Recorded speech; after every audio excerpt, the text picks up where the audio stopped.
School, college, university اس کی ساری تعلیم مکمل ہو چکی تھی، بس آخری سیمسٹر کا رزلٹ آنا باقی تھا۔ آج کل اسے کوئی کام نہ تھا سوائے بوائے فرینڈ کے ساتھ فون پر لمبی چوڑی خوش گپیاں لگانے کے۔ یونیورسٹی میں وہ کسی کو دل دے بیٹھی تھی، محبت کر بیٹھی تھی، روک لگا بیٹھی تھی۔ پچھلے کچھ دنوں سے اس کا بوائے فرینڈ اسے گھر سے بھاگ کر شادی کرنے پر قائل کر رہا تھا، محبت کے واسطے لمبی چوڑی دلیلیں گھڑ رہا تھا، اپیلیں کر رہا تھا۔ وہ بالکل پاگل ہو چکی تھی۔ ویسے تو وہ ماں باپ نے میری شادی کرنی ہے، تب بھی تو مجھے گھر چھوڑنا ہی ہے۔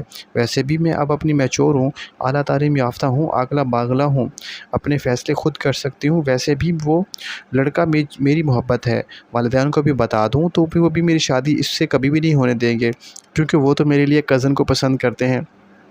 اس نے گھر سے بھاگنے کا فیصلہ کر لیا تھا، فیصلے سے اپنے بوائے فرینڈ کو آگاہ کر دیا تھا۔ وہ خوشی سے چلایا، یہ ہوئی نا محبت۔ گھر سے بھاگنے کے لیے پچھلی رات کا وقت طے پا گیا۔ وہ چوری چھپ کے اپنے چند ضروری کپڑے اور چھوٹی موٹی چیزیں بیگ میں پیک کر کے مقررہ وقت کا بے چینی سے انتظار کرنے لگی۔ اس دوران بوائے فرینڈ کی کال آ گئی، کہنے لگا ماں نے کوئی زیور شیور بھی بنایا ہوگا، وہ بھی ہاتھ کر لو، مشکل وقت میں کام آئے گا۔ اچھا کرتی ہوں۔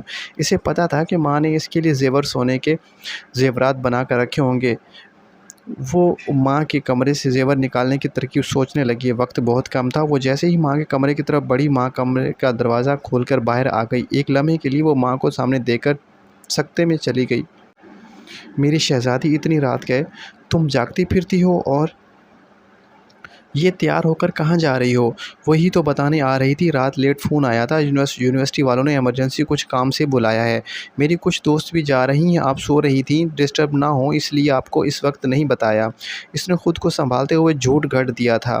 اچھا تم میرے کمرے میں ہی بیٹھو، میں تمہارے لیے کچھ بنا کر لاتی ہوں۔ ماں کچن میں چلی گئی، ماں کے کمرے میں داخل ہوئی، بہت اچھا موقع مل گیا۔ اس نے یہ سوچتے ہوئے جلدی سے پیٹی کا دروازہ کھولا تو سب سے پہلے اس کی نظر اپنے لیے بنے لال رنگ کے بہت پیارے لہنگے پر پڑی، جو اماں نے خاص طور پر شادی والے دن کے لیے اپنی پسند سے بنوایا تھا۔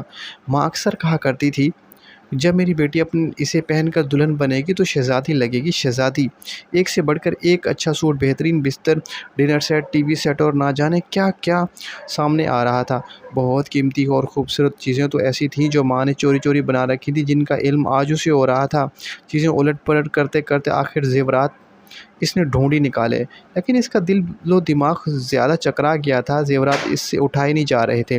اس نے کمرے میں نظر دوڑائی تو دیکھا فریج، مشینیں، برتن، سب کچھ اس کے لیے رکھا پڑا تھا۔ ایک ماں کے کمرے میں، ایک دلہن کے کمرے میں ایک دلہن کا مکمل سامان پڑا تھا۔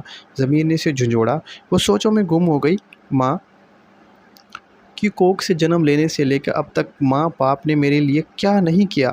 کھانا، پہناوا، پڑھائی لکھائی، چھوٹی بڑی سب خواہشات، اپنا خون پسینہ ایک کر کے سب ادھورا پورا کیا۔ میرے اگلے گھر کا بھی سامان تک بنا دیا۔ میں بے وفا کیا کرنے جا رہی ہوں؟ مار کر اپنے ماں باپ کو خود مرنے جا رہی ہوں۔ محبت کا سمندر ہے اور میں محبت کا دریا پار کرنے جا رہی ہوں۔ اس کی آنکھیں بھیگ گئی تھیں۔ اسے اپنی اعلیٰ تعلیم، اپنی حماقتوں پر خوب رونا آ رہا تھا۔ اسی دوران ماں آ گئی۔ یہ لو میری شہزادی، اپنا پسندیدہ پراٹھا کھاؤ، اب اتنا سفر ہے تو یونیورسٹی کا۔ میری شہزادی کو بھوک لگ جاتی ہے، ویسے بھی آخری دفعہ یونیورسٹی جا رہی ہو، اسکول سے لے کر کالج، یونیورسٹی تک۔ تیری ماں نے آج تک تجھے بغیر ناشتے کے نہیں بھیجا۔ آج اگر تو بغیر ناشتے کے چلی جاتی تو تیری ماں کو مرتے دم تک اس بات کا دکھ رہتا۔ ماں کی بات سن کر بے اختیار وہ ماں کے گلے سے لگ کر پھوٹ پھوٹ کر رونے لگی۔ ماں نے ماتھا چوم کر آنسو صاف کرتے ہوئے پوچھا، میری شہزادی کیوں رو رہی ہو؟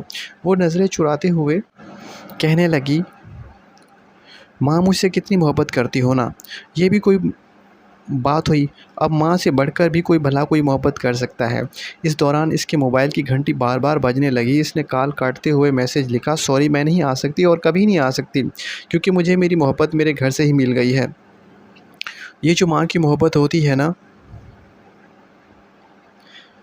یہ محبتوں کی ماں ہوتی ہے۔ تمہارا دلہن والا لہنگا، تمہارے دولہے والی شیروانی تمہارے گھر میں ہی پڑی ہے، اسے منہ کالا کر کے کوٹ کے چکروں میں پہننے کی بجائے اپنے ماں باپ کے گھر سے ہی پہنا کرو، کیونکہ تم پر ان کا حق ہے جو بالکل برحق ہے۔ Thank you for watching.